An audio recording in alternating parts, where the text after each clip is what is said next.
Familia tanquetera, ya estamos de vuelta en este segundo bloque y desde aquí, desde el programa favorito de la televisión mexicana, hay que congratularnos porque el presidente ha enviado una segunda terna al Senado de la República después de que rechazaran la primera por meras filias y fobias, porque yo pude observar las comparecencias. La verdad es que ni siquiera fueron a proponer, a tomar nota, a ver un modelo de justicia alternativo o siquiera hablar de la conceptualización de justicia. Lo que fueron fue oponerse porque son cercanas al presidente. Claro, sí. María José, ¿qué opinas? Claro, pues es que es lo que vemos últimamente en esta legislatura, tanto en la Ciudad de México como a nivel federal, que ya no les importa el diálogo, no les importan las negociaciones, no les importa, bueno, ya me iba yo a saltar al tema de Nuevo León, pero lo vamos a tocar más adelante, pero es un ejemplo perfecto de lo que está pasando en nuestro poder legislativo, pues cómo ya estos acuerdos, cierta pues diplomacia parlamentaria que antes prevalecía, pues hoy ya no la vemos.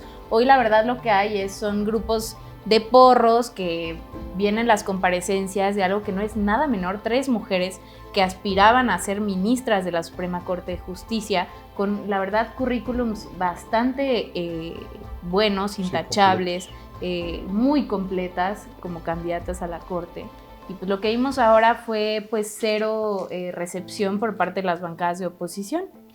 Y hay que hablar, aquí en La Tanqueta hemos reflexionado mucho sobre lo que significa la guerra judicial, no solo en el proceso de la cuarta transformación que está viviendo México, que es una auténtica revolución de las conciencias, y los grupos oligárquicos, al ver perdidos sus líderes, al ver perdidas a las bases, haber esfumado su respaldo popular, pues la única forma en la que tienen de frenar gobiernos nacional y populares que reivindican derechos es por medio de los tribunales, pero ni siquiera es que sean jugadas limpias, lo hacen interpretando tramposamente la ley, porque hay que decirlo, el derecho tiene una dimensión fundamental que es la política, por eso se llama Constitución Política de los Estados Unidos Mexicanos, lo hacen tergiversando la ley para evitar que la justicia alcance a las grandes mayorías, para preservar la impunidad sobre grandes delincuentes de cuello blanco, para frenar incluso gobiernos. Está el caso de Bolivia, está el caso de lo que han hecho en Argentina, ni hablar de lo que le hicieron a Dilma Rousseff en Brasil.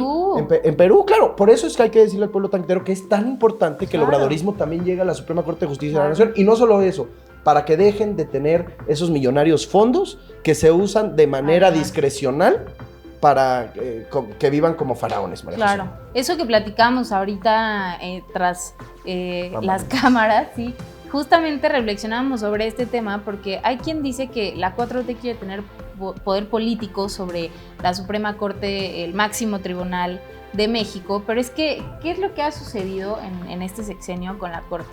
Obviamente la relación ha estado tildada de mucha hostilidad, pero porque, como ya les decía Andrés, se ha convertido en el último reducto del conservadurismo, de las bancadas de la oposición, que lejos de hacer su chamba en el Parlamento, que justamente es deliberar, debatir, intercambiar ideas, ¿no? Porque pues, de eso se trata un Parlamento, han abandonado por completo esa tarea, porque muchas veces, y Andrés lo sabrá bien, ni siquiera se presentan a las sesiones o ni siquiera escuchan las comparecencias, como fue el caso de la terna a la Suprema Corte, o en las reformas tan importantes como la reforma eléctrica, la reforma política, la reforma electoral y todas estas que nos han echado para atrás los conservadores, pues ya les parece como mero trámite o no ir o reventar o solamente votar por consigna, por la negativa, porque saben que tienen un salvavidas en el Poder Judicial, en este caso en la Suprema Corte, ¿no? ¿Cuántos casos no han llegado a la Suprema Corte porque ellos saben que allá les van a amparar y allá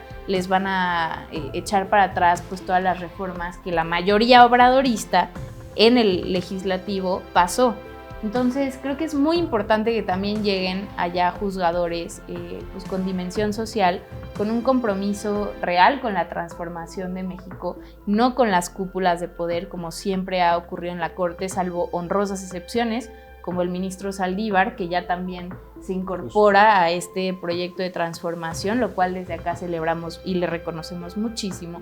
Pero es importante por esto que lleguen estos perfiles a la Suprema Corte de Justicia, para que deje de ser el último rincón de los conservadores en México. Justo abordando lo que dice María José, algo que a mí me gustaría mencionar con la familia tanquetera es la confesión, a confesión de parte, relevo de pruebas, se dice por ahí en el ambiente de los abogados, de Salinas Pliego, quien dijo que a base, le puso ahí unos símbolos de dinero, a base de billetazos él iba a hacer justicia en este país. Hay que decirlo, familia tanquetera, en este país aún no existe como garantía el derecho a la justicia, porque hemos heredado el sistema del viejo régimen, y cuando hubo un elemento como el ministro Saldívar, que con un tremendo tesón, con valentía, con arrojo, propuso hacer una reforma judicial, todos y cada uno de los ministros, salvo sus honrosas excepciones, se negaron a disminuir sueldos, a ejercer el poder de forma menos discrecional, a que la corte tuviera una mayor cercanía con el pueblo.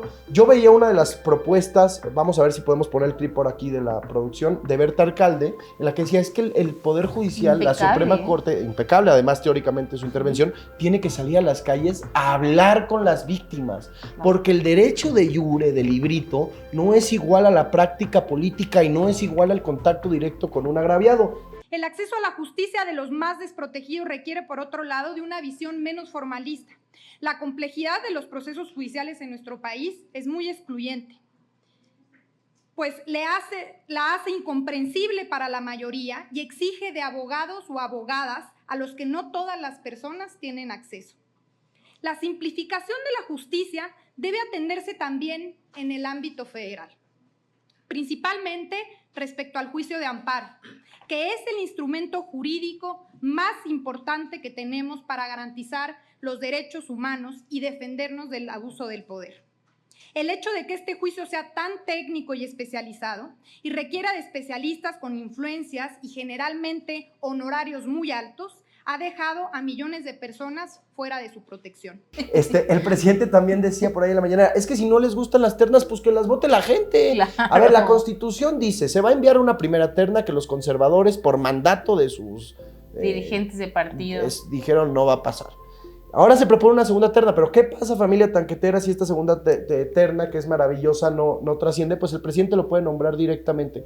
¿Qué sería ideal para mí? Plan C, que lo vote la gente. Claro. ¿Por qué no animarnos a un sistema de justicia donde nosotros podamos dictar quiénes van a ser las personas encargadas de impartir justicia en este país que le tiene una deuda gigante al pueblo de México? El sistema de justicia, de procuración y de impartición de justicia, es decir, las fiscalías y el Poder Judicial, sobre todo en los estados, tienen una deuda inconmensurable con el pueblo de México. Quienes nos escuchan no nos dejarán mentir. Todas y todos hemos tenido una muy mala experiencia con el Poder Judicial, con las fiscalías locales, con los ministerios públicos. Entonces, creo que es una discusión a la que no le han querido entrar, porque obviamente es muy incómoda tenerla abiertamente, pero al mismo tiempo es muy cómodo para ellos vivir con esta opacidad, vivir sin rendirle cuentas a la gente, vivir con todos estos privilegios millonarios, ¿no? Siendo un poder súper opaco y súper lejano al pueblo, que nadie sabe, bueno, la gente de a pie no sabemos cómo funciona eso, hasta que ahora pues se está ventilando con la llegada de la Cuarta Transformación. Y que además tienen un fetiche tremendo, ya para terminar porque se nos está acabando el tiempo, con los pesos y contrapesos. O sea, en el Poder Judicial creen que los pesos y contrapesos son solo del judicial al legislativo y al ejecutivo.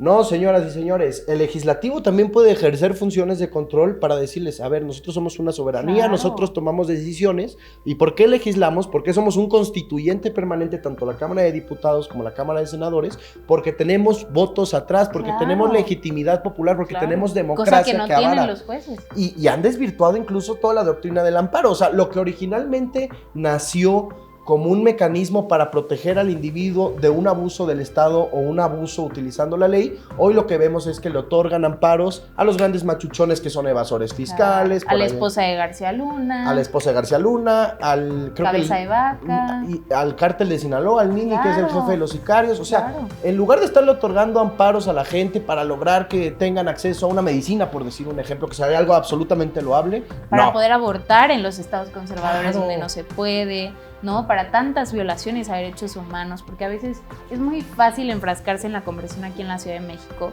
pero la verdad es que los estados en cuanto a impartición y procuración de justicia viven verdaderamente infiernos que a veces no podemos imaginarnos por acá.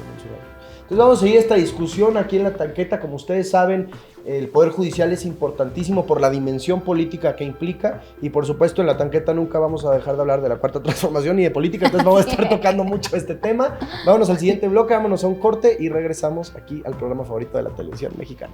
María José Alonso, su servilleta. Ahorita nos vemos. Ahorita nos vemos. Mucho coraje, enojo en contra de Samuel, porque los que apoyan a otra candidata, Claudio X González, a él sí lo puedo mencionar, y un sector del conservadurismo se piensan dueños de la clase media.